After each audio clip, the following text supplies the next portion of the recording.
나도 모르는 사이에 휴대폰 소액 결제에 이뤄져서 돈 빠져나가는 이 사건.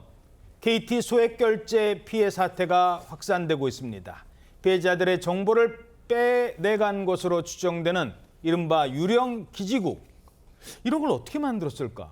그리고 이게 유령 기지국이 있으면 금방 탄로가 날 텐데 이게 어떻게 작동이 됐을까? 의문점이 많습니다. 근데 실마리가 조금씩 드러나고 있다고 합니다.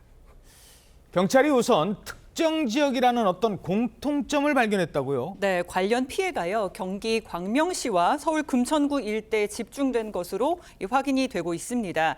다만 인천 지역에서도요. 유사한 소액 결제 피해자가 등장을 하면서 미궁에 빠지는 듯 했는데 이 관련된 보도에 따르면 이 피해자의 직장이 서울 금천구였다고 합니다. 아, 직장이 그러니까 거기를 지나다니는 사람이었군요. 네, 그래서 경찰은요. 이 피해자가 차로 출퇴근을 할 때 광명의 한 아파트 단지 옆을 매일 지나간다는 점도 주목하고 있는데요. 금천구와 광명시에 머무는 동안 소위 유령 기지국에 의해서 개인 정보를 탈취하고 범행의 대상이 되었을 가능성이 있다고 보고 수사 중입니다.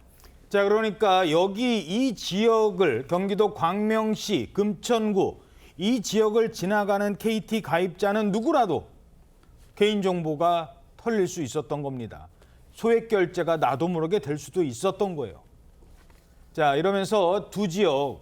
근데 이곳과 약간 떨어진 지역에서도 피해 발생 사례가 나오긴 했었어요.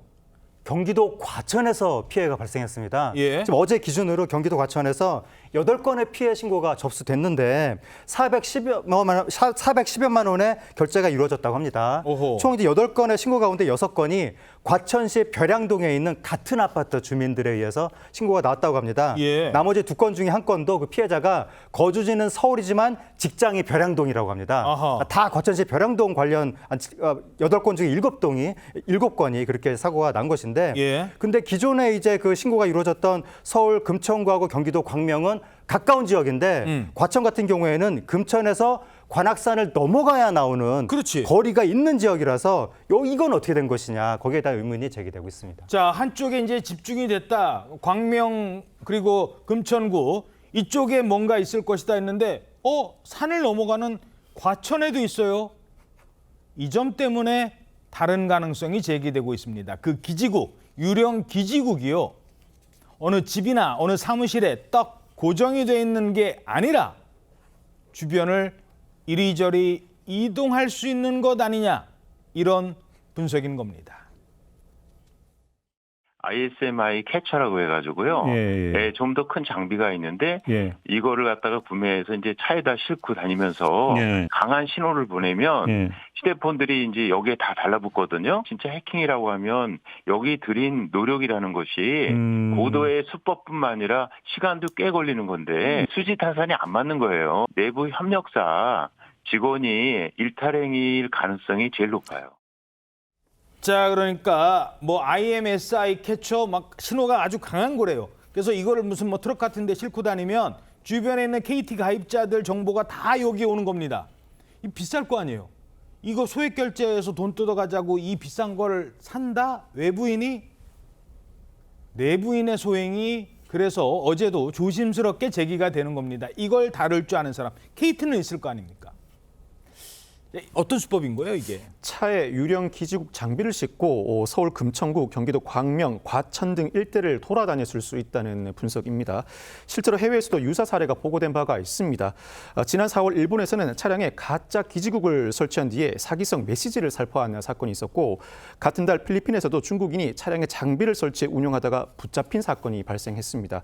보안업계 관계자에 따르면 이 방식이 사실이라면 범인은 고정 설치보다는 이동식이 발각 위험이 상대적으로 낮다고 판단했을 수 있다고 분석하고 있습니다. 사실이라면 수사에도 단서가 될 수 있긴 한데 CCTV나 차량 블랙박스 영상 분석을 통해서 사건 발생 시점에 피해 지역에서 장시간 정차했거나 반복 출몰할 차량을 특정할 수 있기 때문입니다. 아울러 아직 피해 사실조차 인지하지 못한 피해자들이 상당수 더 있을 수 있다는 가능성도 제기되고 있습니다. 그렇죠. 이게 지금 실체가 아직 드러나지 않았기 때문에 아직 자신도 모르는 추가 피해자가 더 있을 수도 있다는 겁니다. 불안감이 커지고 있는데요. 결국 KT에서 이 돈 빠져나가는 거 어떻게 할 겁니까? 아직 돈은 빠져나갔지만 내 카드에서는 안 빠져나가는 경우가 많거든요. 소액 결제라는 게 당장 내 돈 나가는 게 아니라 그게 연결된 계좌가 있을 거 아닙니까? 이 무단 결제된 금액에 대해서 KT는 이렇게 처리하겠다고 밝혔습니다.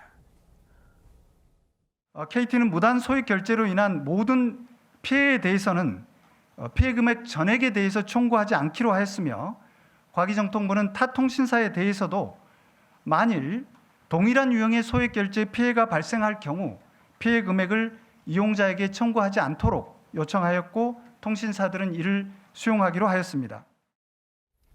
자, 핸드폰 결제를 통해서 이게 이루어지는 거잖아요. 그런데 나중에 KT가 그거를 청구해 갑니다. 그건 하지 않겠다는 건데, 자, 그렇다고 소비자들의 불안이 잠재워질 수 있을까요? 저는 어렵다고 봅니다. 지금까지 알려진 피해 금액이 1억 7천만 원이고 물론 앞으로 발생할 것에 대해서도 이 소비자에게 청구하지 않겠다 얘기는 하고 있는데요. 지금 생각해보면 예전에 뭐 검찰이나 경찰을 사칭하면서 오던 전화 정도가 이제 보이스피싱 해킹을 넘어서 유령 기지국까지 얘기까지 나왔어요. 소비자 입장에서는 이 휴대전화 하나를 이용해서 어디까지 내가 또 다른 사기 사건이 발생할지 내가 무슨 피해를 입을지 사실 불안할 수밖에 없는 상황이고요. 지금 일단 이 소액 결제에 대해서는 나도 혹시 하는 마음에 다들 예방법을 공유하고 있습니다. 이 예방법은 일단 이제 소액 결제 본인들의 이제 통신사 앱에 들어가서 소액 결제 이렇게 딱 검색하면은 거기에 차단하고 딱 뜨더라고요. 근데 거기 들어가면 되는 데 여기서 금액을 낮춰놓는 방법이 있는데 이게요 지금 피해 이미 입으신 분들 중에 보니까 한도를 막 억지로 늘렸다면서요? 내가 낮춰놓은 걸 늘려서 결제한 사례도 있기 때문에 이게 또 완전한 예방법이 아니에요. 그러면 어떻게 해야 되느냐? 완전 차단이라는 게 있습니다. 이 완전 차단을 하면 되긴 돼요. 더 이상 내 전화기, 내 번호로는 이제 소액 결제가 이루어지지 않아요. 그런데 문제가 만약에 내가 소액 결제를 하고자 해야 되는 어떤 불가피한 상황이 있을 때 더 이상은 이 휴대전화 번호, 이 통신사로는 이용할 수 없다는 거예요. 내가 소액 결제 이용하려면 전화번호 바꾸거나 통신사를 바꿔야만 복원이 된다는 겁니다.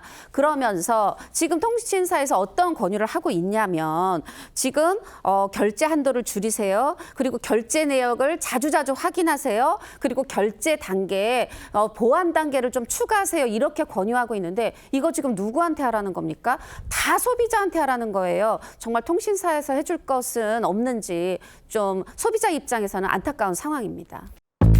Thank